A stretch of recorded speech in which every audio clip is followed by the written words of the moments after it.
Hi, this is Deborah at the Labyrinth, and this is the continuing series on Wicca, and we're going to start on the elements. So today I want to go over the element of air, and I'm going to give you an exercise in order to connect with it. So air is a masculine element, and when I say masculine, when we say masculine, we mean active in the world of occult teachings, because feminine is receptive. So we have the sun, the moon, the sun, which is male, right? The rays of the sun, and then we have the moon at night, which is the female. So here we have a masculine element of air, because air moves, right? It is the element living closest to the world of spirit. That's very important. It governs the human mind. Where all things wish to manifest, they must be conceived, and that is what air is. So activities and objects governed by air are the intellect, studying, writing, astral travel, communication, music, sound, weather magic, birds, and raising power. The correspondences, or things that go with or link to the element of air, we have the gender, which is masculine, which we just said. The season is spring, beginnings, right? The direction is the east, where the sun comes up. The astrological signs are Gemini, Libra, and Aquarius. The planet is Neptune. The color is yellow or pale blue. The chakra is the heart chakra. The archangel is Raphael. The tools are the candle, the wand, red orange stones, matches, ashes, a solar disc, which is a circle with equal lines in it, equal arm cross. The qualities are mobilization and swiftness. Remember, air brings things together, and it also travels, right? Like dust bunnies and tumbleweeds. Just think of a tumbleweed, you know, air does. The sense is touch. Now, if you study the Kabbalah, the Kabbalistic correspondence is Yesod, which is the foundation, and Tippereth, which is beauty. The properties are heat and damp. The alchemal symbol is the upright triangle bisected by a horizontal line, and the tatwa is a blue circle. Tatwas are symbols. I tried finding these cards. I had them years ago. I lost them. But I have a tatwa here for you to do your meditation with, so don't worry about that. The magical association for air is astral travel, intellectual matters, communication, musical spells,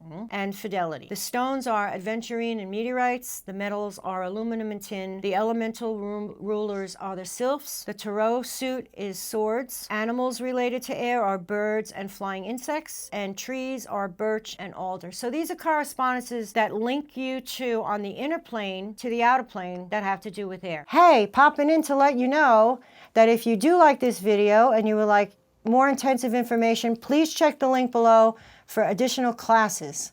Thank you. Now, in order to connect with the element of air, you can use oils and herbs or incense to meditate with, and those would be sandalwood, lavender, lemongrass, and you can watch the incense just waft in the air. You can stand in a windy spot, and I find this to be an excellent exercise. You can put your arms out and just breathe as the wind is coming at you. If you can't find natural wind, you can use a fan or feel the air on your skin, or you can also sing, and you can also connect with the clouds. So these are other ways that you can also connect with air. You can eat foods that connect to the air element: whipped cream, souffles, quiche, fowl and game birds, honey, olives, and coffee. Remember, what you do is you're using these objects. Like, say if I were to drink coffee, which I do, if I wanted to bring the element of air to me, which would be intellect, new beginnings, all the correspondences of air, as I'm drinking it, I would think of standing on a cliff and it's windy and it's blowing at me, and now all these qualities of air are going to come to me. That's how it works. And it's all inner work. It's nothing you're going to actually see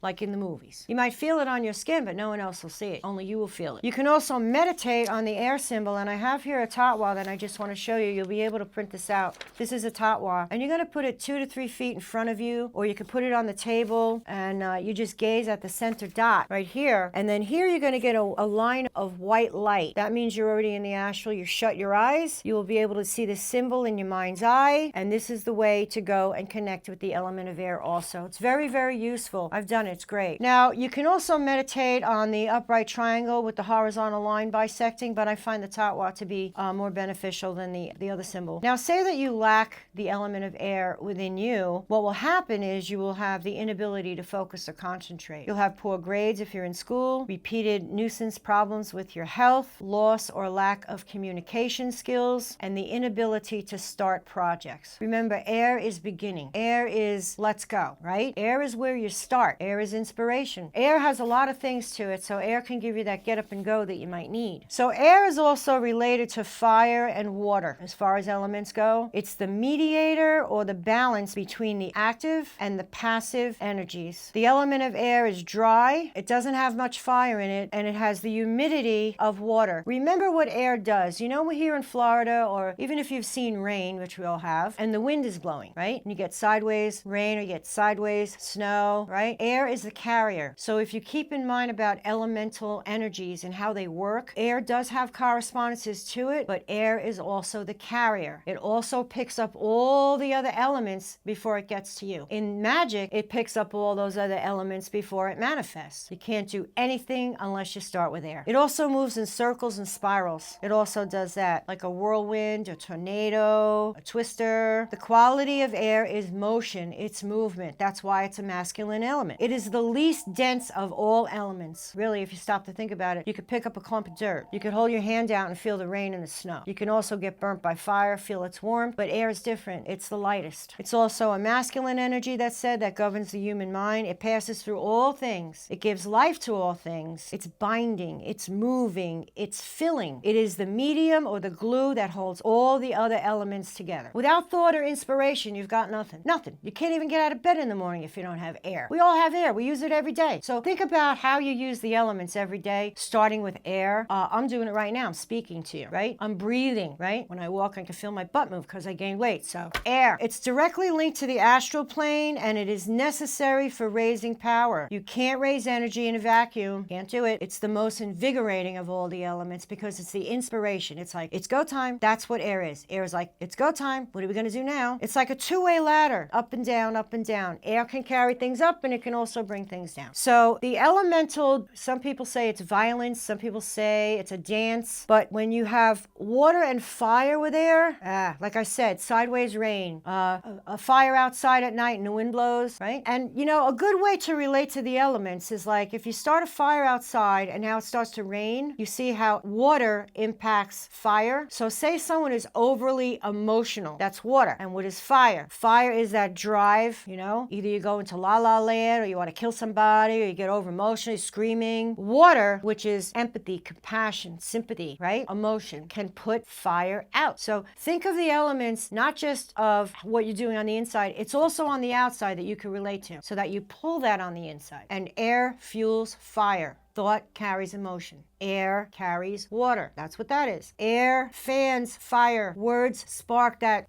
right? That heavy emotion of where you go ballistic. Someone says something to you, ticks you off. That is air acting on fire. A lot of people naturally have a lot of fire in them or a lot of water in them. You'll find what energies you have inside yourself, which is what I want you to do. And that will change day to day, hour to hour, minute to minute. But you'll see a baseline of what am I carrying more? Am I more practical? That's earth. Am I more emotional? That's water. Am I more willful? That's fire. Am I more head in the clouds, daydreaming, just la la land? That's air. So see what your base element is, and you can work with that. You can work and change things within yourself. So the oil or incense correspondence to air is lavender. Also, these are the things that are also related to air. Flying, moving, suspending, sound, touch. It's a projective energy. Spring, birds, winged insects, east, dawn, the wand. These are all air. It's also used for divination and wind magic, which I'll explain wind magic at another time when I get into the magic stuff. The elemental beings are sylphs, griffins, gremlins, and pixies. Stay away from the gremlins. Don't call them to you. They will cause problems. Don't do that. Now, remember I talked about air, how it relates to you inside. These are the active qualities of air on your personality. Diligence, kindness, optimism, cheerfulness, joy, clearness, lack of grief, independence, familiarity, capacity for penetrating. And no, that's not physical, so don't go hoo-hoo. Now, the passive things that air does to you, or the impact it would have, would be contempt, shyness, dishonesty, fickleness, gossiping, lack of endurance, and continued feeling of being a front. That's for all you millennials out there that everything hurts your feelings. Well, you're lacking air, intellect, thought, right? Get rid of that. Try to come back into balance. The unconscious mind also relates to pictures and symbols. So a technique for communicating with the unconscious or subconscious mind is to use a universal symbol, and that's what the tatwas are. So what you're going to do is you're going to, like I said, sit with the tatwa in front of you or pin it up on the wall. Don't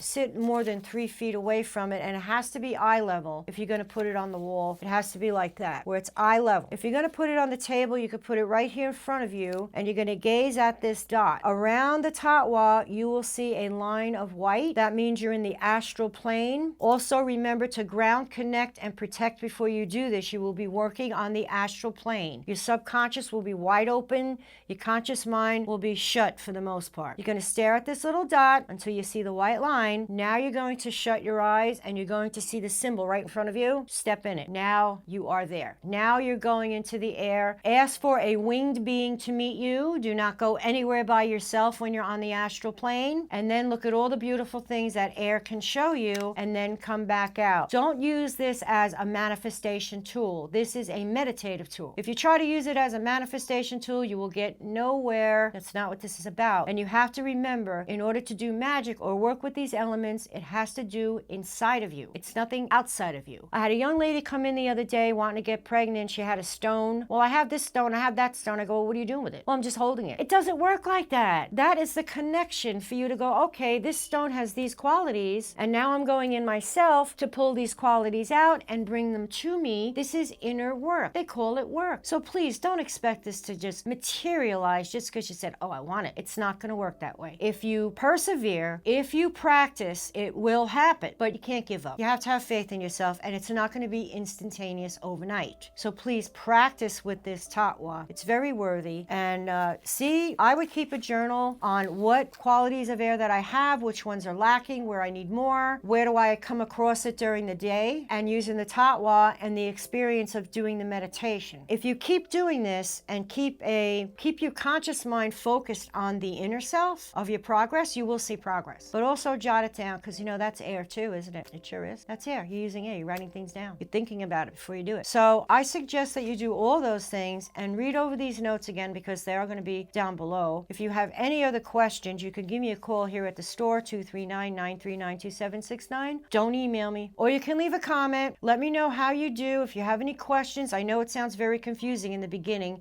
It's okay that you ask me questions. I'm not going to yell at you. No. I will be more than happy to help you with this, because it is very confusing when you start out. I could have figured this out when I started out with this. I was like, what? Huh? I knew what the elements were, but I didn't know how to bring them to me. I didn't know how to use them. I didn't know how they worked. So I hope this has helped you. Also check out, remember to do your grounding, connecting, and protecting with the other meditation video before you do this. You have to be in that state of mind and have all those things. Give it thumbs up, subscribe, and there's also other platforms for you to look at down below. And the next class section on the Wicca series will be on the element of fire. When we're done with all the elements, air, fire, water, earth, and spirit, we're going to do a spell together. I'll actually do one on camera for you. I'm not too keen on that, but I'll do it just once. So we'll get through all the elements, and I'll show you the elements that I'm using, whatever I'm doing, okay? So thank you very much, and get to it, okay? You can do it. So happy flying.